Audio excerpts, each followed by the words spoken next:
নতুন বাংলাদেশ গড়ার সুযোগ হাতছাড়া না করার আহ্বান প্রধান উপদেষ্টার। 7 বিশিষ্ট ব্যক্তিকে স্বাধীনতা পদক প্রদান। ঈদযাত্রার দ্বিতীয় দিনে কমলাপুরে মানুষের ঢল, বিভিন্ন মহাসড়কে যানজটের শঙ্কা, যত্রতত্র পার্কিং ও অটোরিকশা বন্ধের তাগিদ। মেট্রোর আদলে কাল থেকে ঢাকা নারায়ণগঞ্জ রুটে চালু হচ্ছে কমিউটার ট্রেন। যাত্রীদের সাধুবাদ, সেবার পরিসর বাড়াতে চায় কর্তৃপক্ষ।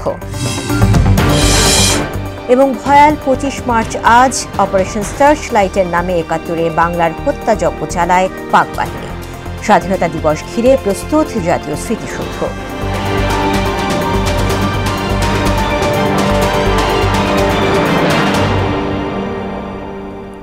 আসসালামু আলাইকুম, মোহনা সংবাদে সবাইকে স্বাগত। শুনছিলেন শিরোনাম, সঙ্গে আছি তাসমিয়া জেরিন। এবার বিস্তারিত।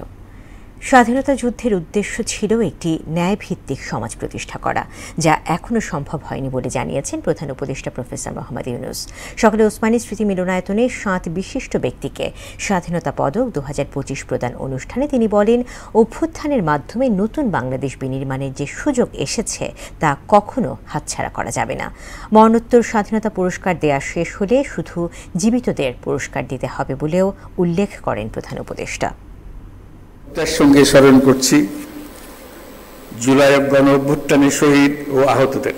তাদের আত্মত্যাগের কারণে আমরা একটা নতুন বাংলাদেশ গড়ার স্বপ্ন দেখার সুযোগ পেয়েছি। 1971 সালে স্বাধীনতা যুদ্ধের উদ্দেশ্য ছিল একটি ন্যায়ভিত্তিক সমাজ প্রতিষ্ঠা করা, যেখানে আইনের শাসন থাকবে, মানুষের মৌলিক মানবাধিকার নিশ্চিত হবে এবং একটা বৈষম্যহীন সমাজ প্রতিষ্ঠিত হবে।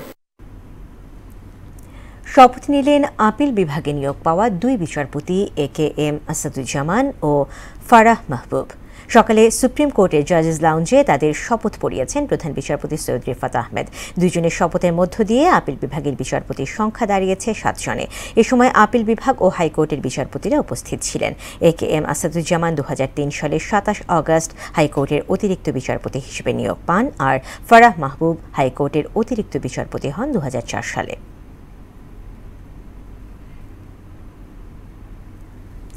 ঈদযাত্রার দ্বিতীয় দিনে কমলাপুরে ঘরমুখো মানুষের ঢল। অনেকটা নির্ধারিত সময়ে ছেড়েছে প্রতিটি ট্রেন। ভিড়ভাট্টা ছাড়া বাড়ি ফিরতে পারায় স্বস্তি জানিয়েছেন যাত্রীরা। ঢাকার রেলওয়ে স্টেশনের ম্যানেজার জানান, সরকারি ছুটির পর চাপ আরও বাড়বে।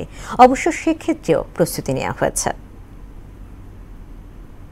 যাত্রাটা আসলে মানুষের চাহিদা বেশি, কারণ অনেক কমফোর্টেবল।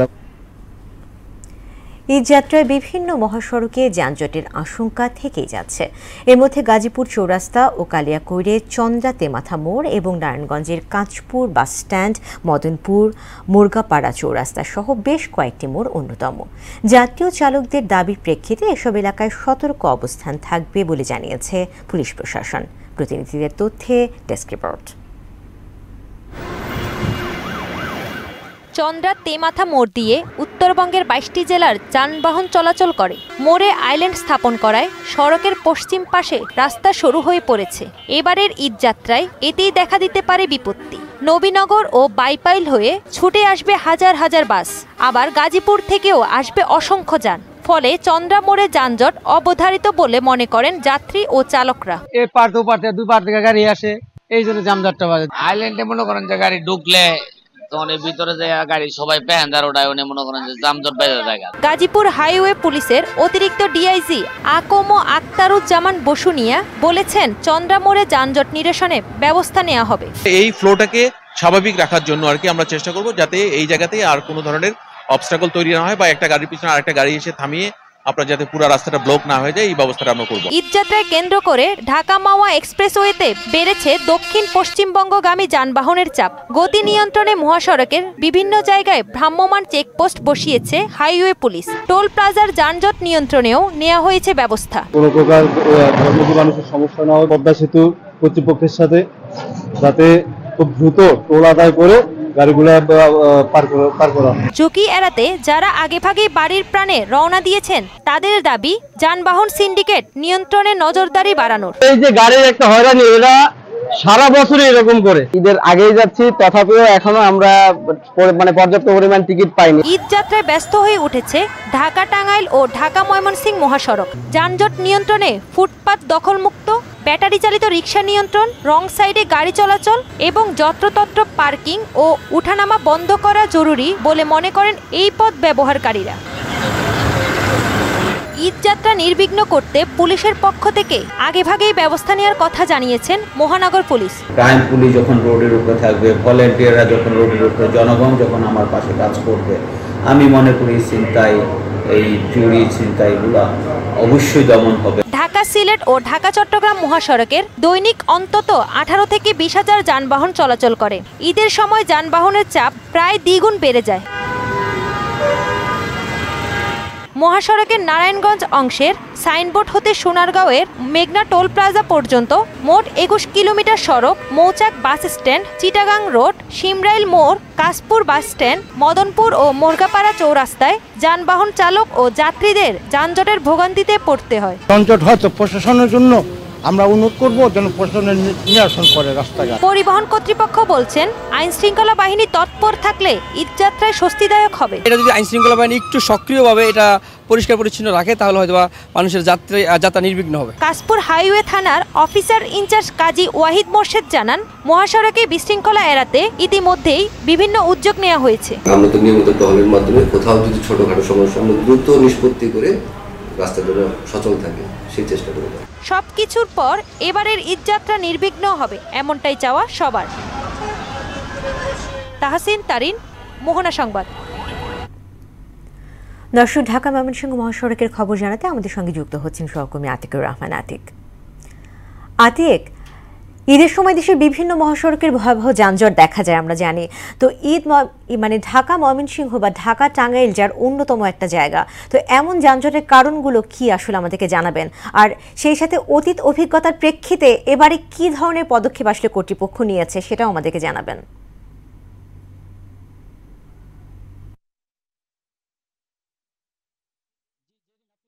বলছিলেন যে গাজীপুর একটি বিশেষ শিল্প অধ্যুষিত জেলা, এখানে মূল আয়ের উৎস হচ্ছে গার্মেন্ট শিল্প।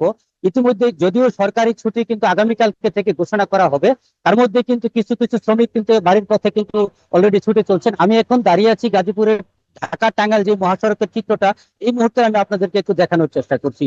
এই ঢাকা টাঙ্গাইল এবং ঢাকা ময়মনসিংহ মহাসড়কের মূল যানজটের যে কারণটা যদি আমি আপনাকে বলি, সেটা দেখতে পাচ্ছেন যে এখানকে কিন্তু ফুটপাত, যে ফুটপাতটা আসলে কিন্তু পুলিশের পক্ষ থেকে তাদেরকে বারবার বলার পরও তারা বলছে যে যানজট নিরসনে ফুটপাত থাকছে না, কিন্তু আসলে এখানে মূলত চোর পুলিশ খেলাই কিন্তু আমরা দেখতে পাচ্ছি। পুলিশ যখন কাজ করছে তখন সাময়িক কিছু সময়ের জন্য ফুটপাত থাকছে না, আবার পুলিশ চলে যাওয়ার সাথে সাথে কিন্তু আবার সেই ফুটপাত এবং হকারদের দখলে চলে যাচ্ছে বড় একটি অংশ, যার কারণে কিন্তু ঢাকা টাঙ্গাইল এবং ঢাকা ময়মনসিংহমুখী যাত্রীবাহী বাস এবং যাত্রীরা কিন্তু এবারও যানজটের নাকাল হবে এমনটা আশঙ্কা করছেন এই রোডে চলাচলকারী যাত্রীরা।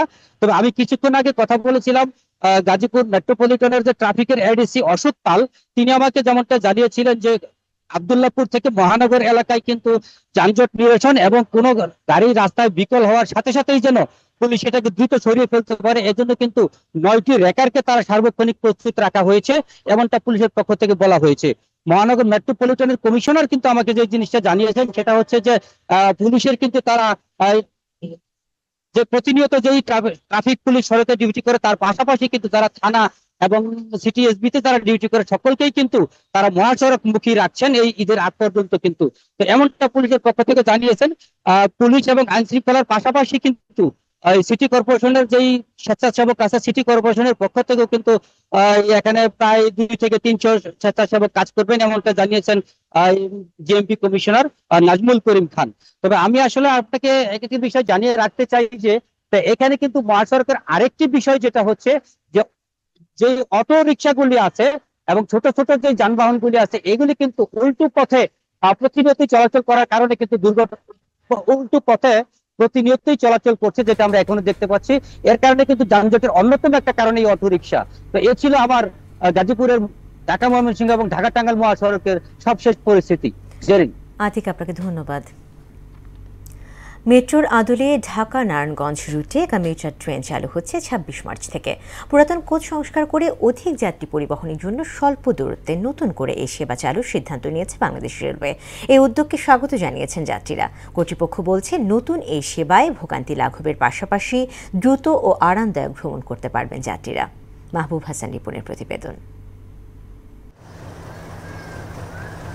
স্বল্প দূরত্বের রেলওয়ের ব্যস্ত কিছু রুটের অন্যতম ঢাকা নারায়ণগঞ্জ। কমিউটার ট্রেনে আসন স্বল্পতার কারণে দীর্ঘদিন পরিপূর্ণ সেবা পাচ্ছিলেন না এই রুটে চলাচলকারী হাজার হাজার যাত্রী।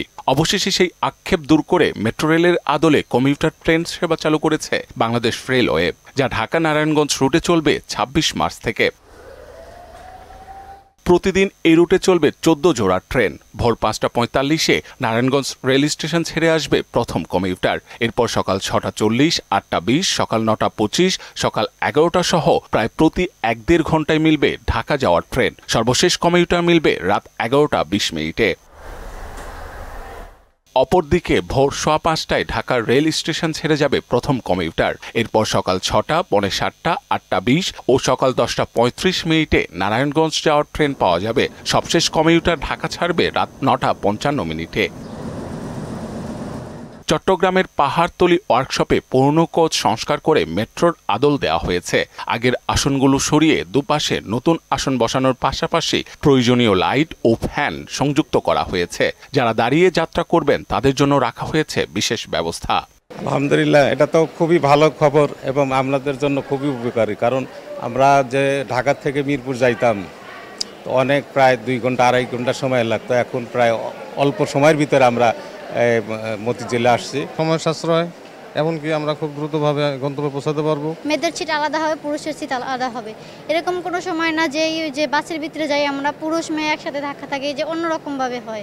চাহিদার কথা মাথায় রেখে ঢাকা নারায়ণগঞ্জ রুটে মেট্রোর আদলে আরও ট্রেন সংযোজন এবং ডাবল লাইন চালুর পরিকল্পনার কথা জানান বিভাগীয় রেলওয়ে ব্যবস্থাপক মহিউদ্দিন আরিফ। বর্তমানেও আমাদের ইঞ্জিন সংকট আছে। যদি এই ইঞ্জিন সংকট আমরা কাটিয়ে উঠতে পারি এবং ডাবল লাইনের কাজটা আমাদের সম্পূর্ণ হয় দ্রুত, তাহলে আমরা আসলে আরো অধিক সংখ্যক, আমি আপনাকে যেটা বললাম যে প্রতিদিন ৩০ জোড়া বা ৩২ জোড়া ট্রেন চালানো সম্ভব হবে। সেবার মান ধরে রাখতে যাত্রী সহ সবার সহায়তা চেয়েছেন রেলওয়ের এই কর্মকর্তা। ভাড়া হচ্ছে মাত্র ২০ টাকা, তো এই স্বল্প টাকা দিয়ে এত দ্রুত যদি যেতে পারে, আমার মনে হয় এটা যাত্রীদের জন্য খুবই বেনিফিশিয়াল হবে। ঢাকা নারায়ণগঞ্জ রুটে প্রতিদিন প্রায় ২০ থেকে ৩০ হাজার যাত্রী চলাচল করে। মেট্রো রেলের আদলে নতুন এই সার্ভিস চালু শুরু হলে দ্রুত, নিরাপদ ও আরামদায়ক ভ্রমণ নিশ্চিত করা সম্ভব হবে বলে মনে করেন সংশ্লিষ্টরা। মাহবুব হাসান রিপন, মোহনা সংবাদ, ঢাকা। ১৯৭১ সালের ২৫শে মার্চ মধ্যরাতে ঢাকার নিরস্ত্র বাঙালির ওপর ঝাঁপিয়ে পড়ে পাকিস্তানি সেনাবাহিনী। বাঙালি তথা বিশ্বের ইতিহাসে যা পরিচিত কালরাত নামে শুরু হয় মুক্তির যুদ্ধ, লাল সবুজ পতাকার এক দেশ স্বাধীনের সংগ্রাম। ৭১-এর সেই কালরাতের কথা জানাচ্ছেন ইশতিয়াক হোসেন। ২৫শে মার্চ ১৯৭১, ঘড়ির কাঁটায় সময় তখন বিকেল ৫:৪৫। প্রেসিডেন্ট ভবন থেকে জেনারেল ইয়াহিয়া সোজা এয়ারপোর্ট থেকে করাচিতে পাড়ি জমান। শান্তিপূর্ণ সমাধানের পথ এড়িয়ে চূড়ান্ত করে যান বাঙালি নিধনের নীলনকশা বাস্তবায়ন করার। দিনটি ছিল বৃহস্পতিবার। ইয়াহিয়ার পাকিস্তান পৌঁছানোর আগেই অপারেশন সার্চলাইটের নামে ঢাকায় গণহত্যা শুরু করে পাকিস্তানি বাহিনী। পাশাপাশি মধ্যরাতের খানিক আগে গ্রেপ্তার করে শেখ মুজিবুর রহমানকে নিয়ে যাওয়া হয় পশ্চিম পাকিস্তানে। সে রাতে ঢাকা বিশ্ববিদ্যালয়ের কয়েকটি হলে হিংস্র থাবা বসায় পাকিস্তানি শকুনিরা। ডক্টর মনিরুজ্জামান, গোবিন্দ চন্দ্র দেব, জ্যোতির্ময় গুহ ঠাকুরতা, অধ্যাপক সন্তোষ ভট্টাচার্য সহ বিভিন্ন বিভাগের ৯ শিক্ষককে নিষ্ঠুরভাবে হত্যা করে ব্রাশ ফায়ার করে মেরে ফেলা হয় অসংখ্য নিরীহ মানুষকে। হত্যাযজ্ঞ চালানো হয় ঢাকা মেডিকেল কলেজ ছাত্রাবাসে। নিমিষেই গোটা ঢাকা শহর পরিণত হয় মৃত্যুপুরীতে। এসব খবর মুহূর্তেই ছড়িয়ে পড়ে সারা দেশে। রাতেই শুরু হয় পাক বাহিনীর বিরুদ্ধে প্রতিরোধ যুদ্ধ। ৯ মাসের সশস্ত্র সংগ্রামে যে স্বাধীনতা পায় বাংলাদেশ, তার জন্য অনেক তাজা রক্তের লড়াই শুরু হয় ২৫ মার্চ রাত থেকেই। ইশতিয়াক হোসেন, মোহনা সংবাদ। মহান স্বাধীনতা দিবসে জাতির শ্রেষ্ঠ সন্তান বীর শহীদদের প্রতি শ্রদ্ধা জানাতে প্রস্তুত জাতীয় স্মৃতিসৌধ। দিনটি উপলক্ষে কঠোর নিরাপত্তা বলয় তৈরি করেছে আইনশৃঙ্খলা রক্ষাকারী বাহিনী। ইতিমধ্যে স্মৃতিসৌধ ধোয়া মোছা ও রং তুলির কাজ শেষ হয়েছে। মোহাম্মদ আরজু মীরের প্রতিবেদন, জানাচ্ছেন আফরিন পপি। ২৬শে মার্চ উপলক্ষে ইতিমধ্যে জাতীয় স্মৃতিসৌধে ধোয়া মোছা, ফুলের শোভাবর্ধন এবং রং তুলির আচর সম্পূর্ণ করেছে গণপূর্ত বিভাগ। পরিচ্ছন্নতা কর্মীরা ধুয়ে মুছে প্রস্তুত করেছে পুরো স্মৃতিসৌধ এলাকা। আমরা চারা লাগাইতেছি, গাছে পানি দিতেছি, গ্রুপ নিরি করছি, তারপরে ওই যে ঘাস কাটা লাগতেছে, পরিষ্কার রাখতেছি। সূর্যোদয়ের সঙ্গে সঙ্গে জাতীয় স্মৃতিসৌধে শহীদদের স্মরণে ফুল দিয়ে শ্রদ্ধা জানাবেন রাষ্ট্রপতি মোহাম্মদ শাহাবুদ্দিন, প্রধান উপদেষ্টা ডক্টর মোহাম্মদ ইউনুস সহ লাখো জনতা। এ সময় জাতির শ্রেষ্ঠ সন্তান বীর শহীদদের সম্মানে ৩ বাহিনী গার্ড অব অনার প্রদান করবে। এছাড়াও উপদেষ্টা পরিষদ সদস্য, বিদেশি কূটনৈতিক, যুদ্ধাহত মুক্তিযোদ্ধারা শ্রদ্ধা নিবেদন করবেন। রাষ্ট্রপতি ও প্রধান উপদেষ্টার শ্রদ্ধা নিবেদনের পর স্মৃতিসৌধ প্রাঙ্গণ সাধারণ মানুষের জন্য খুলে দেওয়া হবে। মহান স্বাধীনতা জাতীয় দিবস উদযাপন উপলক্ষে আমরা গণপূর্ত অধিদপ্তরের পক্ষ থেকে পুরো স্মৃতিসৌধ কমপ্লেক্স ধুয়ে মুছে পরিষ্কার পরিপাটি কাজ, রক্ষণাবেক্ষণ, মেরামত কাজ এবং রং তুলি, সিসি ক্যামেরা স্থাপন, লেক সংস্কার সহ সকল কার্যক্রম সম্পন্ন করেছি।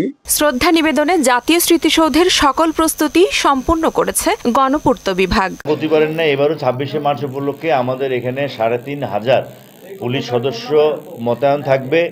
এখানে আমাদের পুলিশের আমিন বাজার থেকে শুরু করে আপনার গণস্বাস্থ্য কেন্দ্র পর্যন্ত এই পুরা রাস্তাটাকে আমরা 12টা সেক্টরে ভাগ করেছি। স্বাধীনতা দিবসকে ঘিরে আইন শৃঙ্খলা নিয়ন্ত্রণে প্রায় ৩৫০০ আইন শৃঙ্খলা বাহিনীর সদস্য মোতায়েন থাকবে। আফরিন পপি, মোহনা সংবাদ। ঈদ ঘনিয়ে আসতেই জমজমাট চাঁদপুরের বিপণী বিতান। সকাল থেকে মধ্যরাত পর্যন্ত চলছে কেনাকাটা। একেবারে শেষ ভাগে এসে বেচাকেনা আরও বাড়বে বলে জানিয়েছেন ব্যবসায়ীরা। রফিকুল ইসলামের প্রতিবেদন, জানাচ্ছেন তাহসিন তারিন।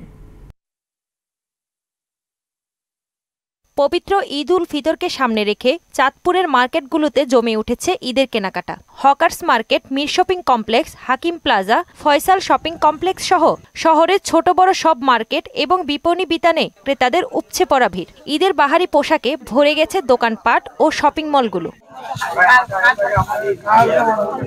নারী, পুরুষ, শিশুসহ সবাই এখন কেনাকাটায় ব্যস্ত সময় পার করছেন। তবে দাম নিয়ে রয়েছে ক্রেতাদের অভিযোগ। আসছে আমরা দেখার জন্য, দেখি যদি পছন্দ হয় আর কি নিব। আর দাম একটু বেশি, কোয়ালিটি ঠিক আছে। বাচ্চাদের এবং বড়দের জন্য কিছু কাপড় চোপড় কিনতে আসছি। কাপড় চোপড় খুব ভালো পছন্দ মতো হয়, দামের সাথে ঈদের মার্কেট করতে আসছি, বাট দামের যে অবস্থা, আব্বুর আয়ের উপরও খরচ মিলতেছে না, তাই দাম একটু কম হলে ভালো হয়। ঈদের ড্রেসগুলির দাম মোটামুটি আছে, অনেক বেশিও না আবার অনেক কমও না, মোটামুটি মধ্যেই আছে। সব জায়গায় দেখা হইতেছে, যেখানে কম পাবো সেখান থেকে নেব। ব্যবসায়ীরা বলছেন এবছর বেশি দামে পোশাক কিনে সীমিত লাভেই বেচাকেনা করছেন তারা। আশা করছেন শেষের দিকে আরো বেচাকেনা বাড়বে। পর্যাপ্ত পরিমাণ মাল আছে, কিন্তু আমাদের গত বছরের থেকে যে বেচাকেনা ছিল এই বছরে অনেকটাই কম। কাস্টমার সাথে আমাদের সাথে বলতেছে না, জিনিসপত্র অনেক রেট বেশি, কিনা বেশি, কাস্টমার আদান প্রদান দাম বলে, বেচাইনা অবস্থা আগের তুলনায় বেচাইনা অনেক কম। কাস্টমারের সাড়া অনেক ভালো পাচ্ছি, রেসপন্স অনেক ভালো পাচ্ছি। আশা করি আগামী দিনগুলোতেও অনেক ভালো কাস্টমার হবে ইনশাল্লাহ। নিরাপত্তা নিশ্চিত করতে পুলিশ প্রতিনিয়ত ডিউটি করছে এবং সাদা পোশাকেও গোয়েন্দা নজর আছে বললেন পুলিশের এই কর্মকর্তা। জেলা পুলিশের পক্ষ থেকে ব্যাপক নিরাপত্তামূলক ব্যবস্থা গ্রহণ করা হয়েছে। আপনারা সবাই জানেন যে রমজান মাসে ক্রেতাদের অনেক ভিড় থাকে মার্কেটগুলোতে। টিভি পুলিশ প্রতিনিয়ত ডিউটি করছে এবং সাদা পোশাকের আমাদের গোয়েন্দা নজরে আছে। এবারের ঈদ কেনাকাটা নিরাপদ হবে এমন চাওয়া ক্রেতাদের। তাহসিন তারিন, মোহনা সংবাদ। আন্তর্জাতিক প্রসঙ্গ। ইসরায়েলি বর্বরতায় গাজায় আরও 61 ফিলিস্তিনি মৃত্যুতে 50,000 ছাড়িয়েছে প্রাণহানি। যুদ্ধবিরতি লঙ্ঘন করে টানা 8 দিনের তাণ্ডবে গাজায় বাস্তুচ্যুত হয়েছে 1,24,000 মানুষ। এদিকে সরকার বিরোধী বিক্ষোভে উত্তাল তুরস্কে গেল 5 দিনে 9 সাংবাদিক সহ সহস্রাধিক জনতাকে আটক করেছে পুলিশ। ইশতিয়াক হোসেনের ডেস্ক রিপোর্ট। আমেরিকার প্রত্যক্ষ প্রশ্রয় গাজায় তাণ্ডব অব্যাহত রেখেছে ইসরায়েল। সবশেষ বেইত লাহিয়া সহ বিভিন্ন অঞ্চলে বিমান হামলা চালিয়ে সাংবাদিক সহ আরও 61 ফিলিস্তিনিকে হত্যা করেছে দেশটির সামরিক বাহিনী। গাজার সরকারি মিডিয়ার তথ্য মতে এতে 61,700 ছাড়িয়েছে প্রাণহানি, কারণ ধ্বংসস্তূপের নিচে চাপা পড়া হাজারো ফিলিস্তিনিকে মৃত বলে ধরে নেওয়া হচ্ছে। যুদ্ধবিরতি লঙ্ঘন করে টানা 8 দিন ধরে গাজায় হামলা চালাচ্ছে ইসরায়েল। এতে 1,24,000 মানুষ নতুন করে বাস্তুচ্যুত হয়েছে বলে জানিয়েছে জাতিসংঘ। সংস্থাটির অভিযোগ, ইসরায়েল সব ধরনের সাহায্যের পথ বন্ধ করে দিয়েছে, ফলে গাজায় মানবিক বিপর্যয় দেখা দিয়েছে। এদিকে ইয়েমেনের 2টি এলাকায় বিমান হামলা চালিয়েছে ইসরায়েলি বাহিনী। এর মধ্যে রাজধানী সানার একটি ঘনবসতিপূর্ণ এলাকাও রয়েছে, যেখানে কমপক্ষে 1 জন নিহত এবং 15 জন আহত হয়েছে। ইউরোপে হামলা করতে রাশিয়া প্রস্তুতি নিচ্ছে বলে সতর্ক করেছে পোল্যান্ড। তারা বলছে, যদি ইউক্রেন আত্মসমর্পণ করতে বাধ্য হয় তাহলে 2030 সালের মধ্যে ইউরোপ আক্রমণ করতে পারে রাশিয়া। এক প্রতিবেদনে এ তথ্য জানিয়েছে বার্তা সংস্থা আনাদলু। মেয়র একরেম ইমামোগলুকে কারাগারে পাঠানোর প্রতিবাদে রণক্ষেত্রে পরিণত হয়েছে তুরস্ক। গত কয়েকদিন ধরে প্রেসিডেন্ট এরদোয়ানের বিরুদ্ধে রাস্তায় নেমেছেন হাজারো জনতা। আন্দোলন দমাতে টিয়ার গ্যাস ও রাবার বুলেট ছুড়েছে পুলিশ। টানা 5 দিন ধরে চলা বিক্ষোভে সাংবাদিক সহ সহস্রাধিক জনতাকে গ্রেপ্তার করেছে আইন শৃঙ্খলা বাহিনী। ইশতিয়াক হোসেন, মোহনা সংবাদ। খেলা খবর ফুটবল। ভারতের বিপক্ষে এশিয়ান কাপ বাছাই পর্বের ম্যাচে আজ মাঠে নামছে বাংলাদেশ। ভারতের শিলংয়ে জওহরলাল নেহরু স্টেডিয়ামে বাংলাদেশ সময় সন্ধ্যা 7:30টায় শুরু হবে খেলা। এই ম্যাচ দিয়েই লাল সবুজ জার্সিতে অভিষেক হচ্ছে হামজা চৌধুরীর, যেখানে বিশেষ দৃষ্টি থাকবে হামজা এবং ভারতীয় তারকা সুনীল ছেত্রীর দ্বৈরথে। যদিও ব্যক্তিগত চেয়ে দলীয় পারফরমেন্সে বেশি নজর দিতে চায় দল দুটি। আরও জানাচ্ছেন মুদাসির আলী। শেষ করব মোহনা সংবাদ, যাবার আগে শুনুন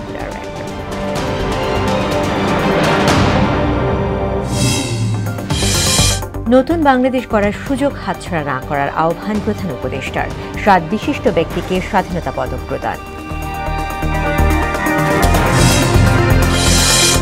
ঈদযাত্রার দ্বিতীয় দিনে কমলাপুরে মানুষের ঢল, বিভিন্ন মহাসড়কে যানজটের শঙ্কা, যত্রতত্র পার্কিং ও অটোরিকশা বন্ধের তাগিদ। মেট্রোর আদলে কাল থেকে ঢাকা নারায়ণগঞ্জ রুটে চালু হচ্ছে কমিউটার ট্রেন। যাত্রীদের সাধুবাদ, সেবার পরিসর বাড়াতে চায় কর্তৃপক্ষ। এবং ভয়াল 25 মার্চ আজ অপারেশন সার্চ লাইটের নামে 71 বাংলায় হত্যাযজ্ঞ চালায় পাক বাহিনী। স্বাধীনতা দিবস ঘিরে প্রস্তুত জাতীয় স্মৃতিসৌধ। দর্শক, এই ছিল মোহনা সংবাদে। পরবর্তী সংবাদ বিকেল 5:30টায়। এর আগে সংবাদ এক নজরে দেখবেন বেলা 3টায়। এছাড়া মোহনার সবশেষ খবর জানতে ভিজিট করুন www.mohana.tv। সংবাদ দেখতে পারেন আমাদের ফেসবুক পেজ ও ইউটিউবেও। এতক্ষণ সঙ্গে থাকার জন্য